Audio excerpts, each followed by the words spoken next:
Yeah, we just have to see. We cannot make any expectations about the match. Yeah, definitely. As here we, you know what, mate? It's your boy. Go ahead, man. Go ahead. Oh my god, I have the honors. So, representing at the bottom right corner, he is from North America, one of our best Protoss that we have today, Neeb. And spawning in the top left-hand corner of Romanticide LE, we have the Canadian Protoss player representing License to Kill. It is Maplez. Yeah. Okay, so last time we cast Maplez together, he made a lot of basic mistakes. I think he was very nervous. He was not spending his minerals. He had such a good advantage, and he wasn't able to emphasize that. So hopefully Maplez is now more confident with himself, or perhaps more concentrated, more focused. You never know what's happening behind, our PCs. Maybe he was struggling with something, but I'm pretty sure Maplez still has a shot on at least giving Neeb a hard time. Yes. It's very good that you pointed that out. As you said, we were lucky enough to cast the North American DreamHack for day one, for the very first day of the group stage, and we casted Maplez versus M. Canning, if you recall. And because it was or this is Maplez's first time in the group stage of DreamHack, where like maybe he's nervous, playing in front of all these people. But now he's had a lot of games, like he's had a lot of time to get rid of that, and now is his moment. Unfortunately, if we look at the groups, he actually cannot make it to the playoffs at this point. Like, it's just mathematically impossible. But he can still stop Neeb from making it to the playoffs. It's like the chance to take a Kraken down. It's like, okay, I'm leaving this tournament, but at least I was able to kill this guy, It's like the pride, Yeah. And as you guys can see, Maplez is already doing something very strange. He's blocking the entrance of the main base of Neeb with a pylon. This is a very common move in order to see what are the units that are going to be used in first place for our player Neeb. These, of course, are going to be stalkers, and it's a very interesting choice because normally players that go for a double gate, they tend to go stalkers, then sentries, or they tend to go for adepts. In this case, we only see stalkers. 4 stalkers already on the way. Cybernetic score being used with a chrono, and things started to go very aggressive for both players that are playing on only one base. Yeah, as you said, like, we see no sentries from anyone. No one cares about scouting right now. They both want to be as aggressive as possible. Meanwhile, Maplez, it looks like there are proxy pylons all over the place for both players. Both armies are going to meet in the middle of the map. Oh my god, and I think Maplez is gonna have a better shot at this, but oof, Neeb was able to fix that little mistake that he had positional. Both players already know that 4 stalkers versus 4 stalkers, something weird's happening, The Nexus is already delayed if players are willing to expand. In this case, both players don't have the information to see if they are expanding or not, so this is going to be very interesting. I think Blink Stalkers are very good, but Warp Prism, if this unit does not get sniped, it can cause so many problems. So, I'm confused now. I don't know what's happening. Right? Like, of course, Maplez is the one going for Blink Stalkers. And as you said, Blink is great. But Warp Prism is also kind of like Blink. And more than that, right? You can also warp in as well. You can, again, elevator everything up a ramp. So there's so much more available here for Neeb. And both armies are completely missing each other. Yes, this is going to be a very awkward position for both players. Neeb is going to be the first one to strike, and it's going to be able to kill that pylon, and with that he's going to be able to kill all the production of the Protoss with just 2 pylons. Oh my god, and now the probes are desperate. They're trying to move away, they're trying to escape, and on the other hand, Maplez is doing his own work, and this is starting to get so difficult. Let's go. Okay, so no one has any production right now. Oh, never mind. Neeb has 1 gateway still powered. Meanwhile, all the boys are going down. We have Blink. It looks like every single probe will fall from Neeb. Meanwhile, Maplez evacuated. He got his boys out. Yeah, and this is very good for Maples, although I don't know how good it's gonna be because both players don't have minerals to go for a second Nexus. Yeah. But Maples has a lot of structures around the map. You know, he's got 2 pylons, and that's gonna be very good for him. It's gonna buy him more time. But on the other hand, oh my god, it's so hard to cast. It's just simply both players are being completely massacring each other. Yes. It's just, yeah. Neeb, Help me out he here, saved boy. one. He saved a probe. He saved a probe, and he's able to get out. Both players are being revealed. We have a couple things. Yo, the boys gonna surround another stalker here. They're trying to be able to take out whatever pylons they can. God. They look like Sterlings. Oh my god. What's happening here? And you know, the interesting part about this is that Maples already knows about the presence of this probe, and both players don't know how much minerals they have, but since they are not making any nexus, oh my, what is happening here? I think Maple is trying to buy time in order to get his stalkers on the way, and now we are going to see the first battle of Micro. Yeah, exactly. Here we go. It all comes down to this fight. Neeb does have the stalker advantage, but he actually has a couple of stalkers that aren't a part of the fight. Finally, they're about to regroup, and Neeb, he has 3 additional stalkers compared to Maples. Yeah, but Maples got the blink. He can be more dynamic. He can be more aggressive. He can escape if he makes any mistakes. On the other hand, Need depends on that War Prism in order to survive. But he's got a higher supply on army. So both players have their advantages and their weaknesses. The other scary thing, if Neeb wanted to, this is the last building, this one pylon. He could try and just blink or just dive on top of that pylon if he wanted to, but instead he's trying to force his way through. The blinks are pretty good from Maples, but the numbers are in favor of Neeb. Yeah, and the War Prism Micro is just simply gonna be too strong. The pylon is gonna get killed, and with that, Neeb secures the first victory. What an awkward game! That was beautiful. That was beautiful. What did we just watch? Oh my god, that was so intense. And Neeb, did you realize both players didn't actually care about each other? They were like, you know, I'm just gonna go and kill you. And the other guy's like, you know what? I'm gonna do the same. And they didn't scout each other. They didn't know if there was any nexus. Both gambled so badly. I mean, they were so tryhards in that aspect of the game. They just gambled, and damn, I think Neeb won the gamble. Yeah. Those are the facts. There are a couple of little things that happened there. One is that it took a much longer time for Maples to depower that one gateway of Neeb, and he actually warped in across the map. Like he was actually I think he got 2 warp-ins off, so he was able to take a stalker lead because he still had some production and he wasn't supply blocked.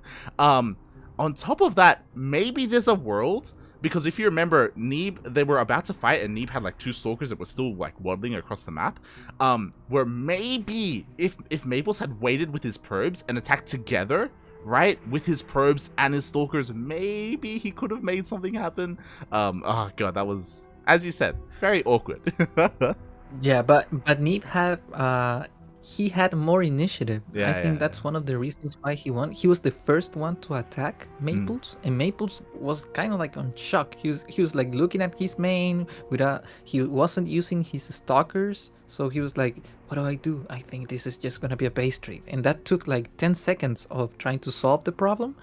And those 10 seconds, Neeb used it so well on killing the pylons immediately and tried to just kill every single structure. So it was like Neeb already knew what was going to happen, and Maples had to take a lot of seconds in order to figure that out, you know. Oof, that he did well. After a wild game 1, we'll see what happens in game 2. I wouldn't be surprised if that is not the first base trade that we see today. Like, mate. It's PvP. I don't have any expectations. Just what happened. I was, what? I've never played in this sort of situation before. That was intense, you know. Oh my god. So, you know, let's just present the players. Representing at the top left corner, he's my boy, my man, the guy who's winning 1-0 in this best of 3. Is he gonna be able to take this series now, or will he at least give us one more game? He is the best NA Protoss in the world, Neeb.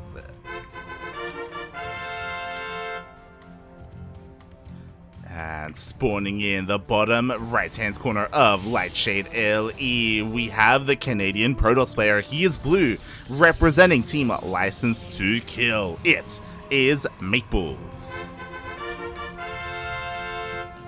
Oh my god, Forge first? Let's go! Let's go! Mate, this is what we wanted in day one! He's listening! Maplez is listening to the stream, bro. He's listening! I know this is gonna happen so very... oh my god. Okay, so the first pylon comes down. 5 probes are going to be pulled. Usually you go for 4 probes. So Neeb already knows that he is going for the real cannon rush. Otherwise he wouldn't have done that. And another detail that's very interesting is that Neeb already knows about the presence of 2 pylons. Oh my god, what is happening? Let's go! We have a full wall up here in the main base of Neeb. Again, Maplez is going to try and wait for one of the pylons to finish up, throw down a cannon, and then wall up again. Oh my god. Oh my god, and I think he's gonna throw down a gate? Yeah. Yes! There you go, Maplez, my boy! He's gonna make another cannon. Yeah, I think it's gonna be a pylon. Yeah, it's a pylon. He made a pylon, and that cannon itself is gonna pay by itself so badly, you know? It's gonna be able to kill so many probes, and Neeb is so desperate to defend this. Yeah, that he is. He did crank out that first Zealot. The Zealot is trying to bust through the pylon. The pylon will go down, but the cannon should be able to DPS down the Zealot, and maybe the probes as well. Maplez, he's trying to wall in the rest of the probes, but I don't think Neeb has enough DPS. Does he? Yeah, even if Neeb is able to defend this, the amount of probes that are being killed are so... You know, so many probes are being killed right now that it doesn't really matter, you know? Maplez already bought himself such a high advantage, and look, he's making a Zealot right now. He doesn't care. Oh god, we'll see if the Zealot comes out. The first pylon will fall, the second one may as well, but as you were saying, that's a lot of probe kills. This is a lot of lost mining time as well. Maplez with a massive worker lead. Yeah, now he's throwing down his own gate. He's got more workers. Neeb is still trying to kill the pylons. You know, he's not even mining anymore. He doesn't have minerals. He only has 5 minerals. Oh, what is happening here? Maplez has done it. He did it! Yes! Yes, that's what I wanted to see. Oh my god, the dirty NA Protoss, I love it. Oh my god, exact. Look, mate, we wanted this in day one. We wanted this against M Canning. We were like, what's going on? Like, this isn't the Maplez that we know. Like, he's trying to play standard and straight up. It's like, mate, get dirty, you know? Let's go, Maplez. Yeah, I loved it. And you know, I was in shock because I wasn't looking at that walls. I was like, what? 4 pylons already been thrown down? How did he allow this to happen in the first place, you know? That was so intense, you know? Oh my god.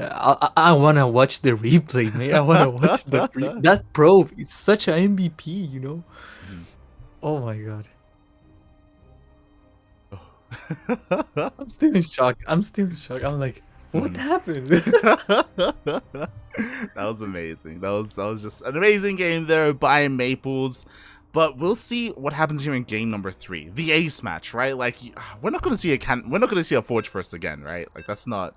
You didn't do it twice. Right? I don't know. It's Maplez. It's Maplez. Perhaps Neeb can also make a cannon rush. I've seen him cannon rush before, so against very good players. So. Like I said, you never know. There's another cheese that you go for a lot of gateways immediately without gas. That could be another possibility, you know. There's so many aggressions by Protoss. God damn it, PvP. Oh god, exactly, and we'll see what we get here. We'll see what kind of aggression, proxy, cannon, whatever this player throws out, as this is the Canadian Protoss player representing Team License to Kill. We have Maplez fighting back in this series, man. And representing at the bottom left corner, he is the red Protoss player from NA, North America. He is Neeb.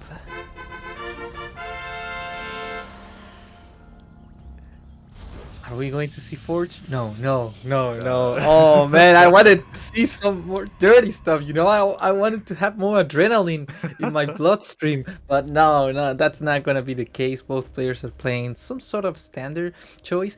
On this map, you can go for one gate expand. It's such a good build because you can defend very easily any attempt of aggression. The ramp allows you to have a lot of control over the natural base, so it's a very interesting choice, and I think we are going to see it from Maples. Yeah, it's kind of odd because this is very standard on Oxide, right? As you said, because of the ramp going into the natural. So Maples maybe utilizing like his reputation to his advantage because Neeb opened up very safe, you know, with the standard, you know, wall off on top of the ramp here on one base instead of. Oh, I don't blame him. Yeah, that's what I mean. He's scared, man. I don't blame him. Look, he's making a Sealat, and I think he already assumed that Neeb is gonna try to block the natural, which is clearly what's gonna happen. As you guys can see, the pylon's already been throwing down, and at the same time, Maples is very relaxed. He's only playing on one gate, therefore he's gonna have to use his Chrono Boost on trying to get out a single stalker in order to defend any attempt of aggression.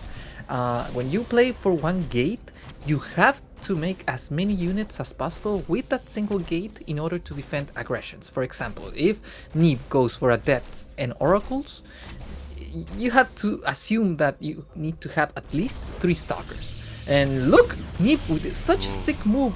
Bro had only 1 hit point. He was able to put that cybernetics clone. What a sick play. That was so close. Like, Maples was trying so hard to deny that probe as well. Like, he was migrating his Zealot back and forth, trying his best. But Neeb, the godlike denial on this natural. Meanwhile, as you were touching on the Oracle earlier, we do have a Stargate opener by Neeb. Eventually, he does get his natural, actually much faster than his opponent. Yeah, and as you guys can see, Neeb was gambling a little bit because he saw that because there's only one gate, there's no necessity of making a lot of gateway units, so he was able to rush the Oracle in a very interesting way because as you guys can see, if you have these 3 stalkers right now, if I'm Maples, if I go aggressive, I can do a lot of damage right now. But Neeb knows that he's not going to move from his base because he's got that defensive mentality. So Neeb is approaching into this game in such a intelligent, behavior. But will he be able to scout everything? Because sure, Maples wasn't being aggressive with these stalkers because we have a Dark Shrine. Oh, it's in the main though. Oh, he's forced to cancel. I thought it was proxied. I was assuming. Oh no.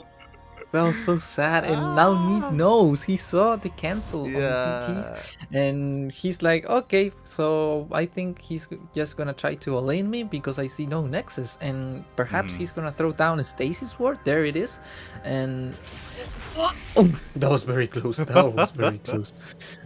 Jesus Christ, Maples, please. I mean, he does avoid the majority of the stasis, but that was such a shame. Like, I saw the proxy on the map. I would have assumed that the Dark Shrine would have been somewhere out here instead. Unfortunately, it was in the main base. Unfortunately, it was. And look, scouted. Maples is trying. He's going for the aggression on the natural base. Very interesting. And at the same time, the Oracle is trying to be annoying. There's so much action going on across the map, but I think Neeb's got the better position. As you guys can see, 3 batteries are going down. He already has a robotics bay, so he does have the opportunity to make an observer.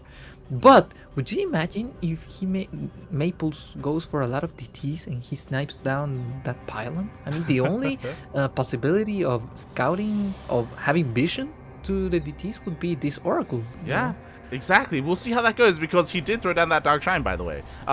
He did rebuild it, so let's go. Dark Shrine is done. DTs are going to be morphed into the main base. There is no detection other than the Oracle, and the Oracle is being used across the map, so it's not going to be available. Mate, the pylon! Yeah, now DTs... He's going directly towards the pylon, and that's going to be a very nice play. The Observer is going to arrive very late. The Oracle needs to go back. Perhaps a recall. I mean, that would be the best choice. That's it! That's it, Cristiano!